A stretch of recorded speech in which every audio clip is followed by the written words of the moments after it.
ഉച്ചയായപ്പോൾ എഴുന്നേറ്റ് നേരെ പോയിട്ട് ഫുഡ് നോക്കിയായിരുന്നു. അപ്പോൾ നോക്കുമ്പോൾ ചോറും എന്തോ പരിപ്പ് കറി, നമുക്ക് അവർ പരിപ്പ് കറി ഒന്നും പിടിക്കൂലല്ലോ.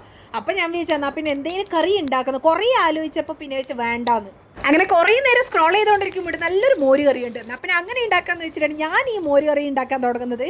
വെളിച്ചെണ്ണ ഒഴിച്ച് കുറച്ചൊന്ന് ചൂടായി വരുമ്പോൾ നമ്മളത് കടുക് ഇട്ട് ഉലുവയിട്ട് ഒന്ന് ചൂടായി വരുമ്പോൾ അതിൻ്റെ കൂടെ ഇഞ്ചി വെളുത്തുള്ളിയും ചുവന്ന മുളകും പച്ചമുളകും കൂട്ടി നല്ലതായിട്ട് വഴച്ചിയെടുത്ത് ചെറിയ ഉള്ളി ഇട്ടാൽ നല്ല ടേസ്റ്റ് കിട്ടുന്നതാണ് വീഡിയോയിൽ അവർ പറഞ്ഞത്. നമ്മളടുത്ത് ചെറിയ ഉള്ളി ഇല്ല, അതുകൊണ്ട് ഞാൻ വലിയ ഉള്ളി ചെറുതായിട്ട് മുറിച്ചിട്ട് അതും കൂടി ചേർത്ത് നല്ലതായിട്ട് ചൂടാക്കിയെടുത്ത് ആ സമയം കൊണ്ട് ഞാൻ എന്ത് ഒരു കുഞ്ഞി തക്കാളി മുറിച്ച് വെച്ച് കുറച്ച് കറിവേപ്പിലയും കൂടി കഴുകിയെടുത്ത് ഇനി അതൊക്കെ ഇതിലേക്ക് ഇടണം. എടാ നല്ല വിശപ്പോടെ എഴുന്നേറ്റ് ഈ വീഡിയോ ഒക്കെ കാണാൻ തുടങ്ങിയിട്ട് ഞാൻ ശരിക്കും ഇത് ഉണ്ടാക്കാൻ തുടങ്ങുന്നത് വൈകുന്നേരം 7 മണി 8 മണി സമയത്താണ്. ഒരു സൈഡിൽ ഓഫീസ് വർക്ക് ഉണ്ട്, മറ്റേ സൈഡിൽ ഞാൻ ഇങ്ങനെ പാചകം നടത്തിക്കൊണ്ടിരിക്കുന്നുണ്ട്. അതിനിടയിൽ ഞാൻ എന്ത് ചെയ്ത് തൈര് ഒന്ന് പൊട്ടിച്ചൊഴിച്ച് എന്നിട്ട് അതിനകത്ത് കുറച്ച് പച്ചവെള്ളം ഒഴിച്ചിട്ട് ഒന്ന് ലൂസാക്കി എടുത്തു.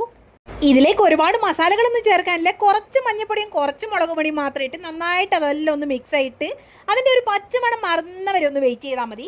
പിന്നെ ഉണ്ടല്ലോടാ, എനിക്ക് ഈ ഒറ്റക്ക് ഭക്ഷണം ഉണ്ടാക്കാനും ഒറ്റക്ക് കഴിക്കാനൊക്കെ ഭയങ്കര മടിയാണ്. ആർക്കെങ്കിലും ഉണ്ടാക്കി കൊടുക്കാനൊക്കെ എനിക്ക് ഭയങ്കര ഇഷ്ടമാണ് കേട്ടോ. ഇപ്പം എന്ന് പറഞ്ഞു കഴിഞ്ഞാൽ വേറെ വഴിയൊന്നുമില്ല, നമ്മൾ ഉണ്ടാക്കിയില്ലെങ്കിൽ നമ്മളെ വയറ്റിലേക്ക് ഒന്നും പോകുന്നില്ല എന്ന അവസ്ഥയായതുകൊണ്ടാണ് ഞാനിപ്പോൾ ഒറ്റക്ക് ഉണ്ടാക്കുന്നത്.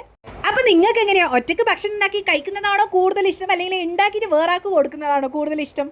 അപ്പോഴേക്ക് നമ്മൾ മസാലകളൊക്കെ ഒന്ന് സെറ്റായി വന്നിട്ടുണ്ട്. അപ്പം നന്നായിട്ട് ഉടച്ചു കൊടുത്തിട്ടുണ്ട്. അതിലേക്ക് ഞാൻ തൈരും കൂടി ആഡ് ചെയ്തു. തൈര് ആഡ് ചെയ്ത് കഴിഞ്ഞാൽ പിന്നെ നമ്മളിത് കുറേ നേരം ചൂടാക്കാൻ പാടില്ല, കാരണം തൈര് പിരിഞ്ഞു പോകും. അതുകൊണ്ട് തന്നെ ഇൻഡക്ഷൻ ഓഫ് ആക്കിയിട്ടാണ് ഞാൻ ഇതെല്ലാം മിക്സ് ആക്കുന്നത്. ഉപ്പ് കുറച്ച് കുറവായിരുന്നു, അപ്പോൾ അത് നോക്കിയിട്ട് കുറച്ചും കൂടി ഉപ്പ് ആഡ് ചെയ്ത് ഞാൻ ചോറ് കഴിക്കാൻ പോകണം. വിശന്നിരിക്കുമ്പോൾ നമ്മളിങ്ങനെ കഴിക്കുമ്പോൾ എൻ്റെ അമ്മോ ഓരോ ഒട്ടുക്കത്ത ടേസ്റ്റ് ആയിരിക്കും. നമ്മളെല്ലാം വീട്ടിലുണ്ടാകുന്ന സമയത്ത് നമ്മൾ വീട്ടിൽ നിന്ന് പറയില്ല എനക്ക് ആ കറി വേണ്ട, എനിക്ക് ഈ കറി വേണ്ടാന്ന്. പക്ഷെ നമ്മളിങ്ങനെ ഹോസ്റ്റലിലൊക്കെ നിൽക്കാൻ തുടങ്ങുമ്പോഴായിരിക്കും വിചാരിക്കും, ഓ അതൊക്കെ എന്തൊരു അമൃതമായിരുന്നു, ഒന്ന് അതെങ്കിലും കുറച്ചെങ്കിലും കിട്ടിയിട്ടുണ്ടെങ്കിൽ എന്ന്.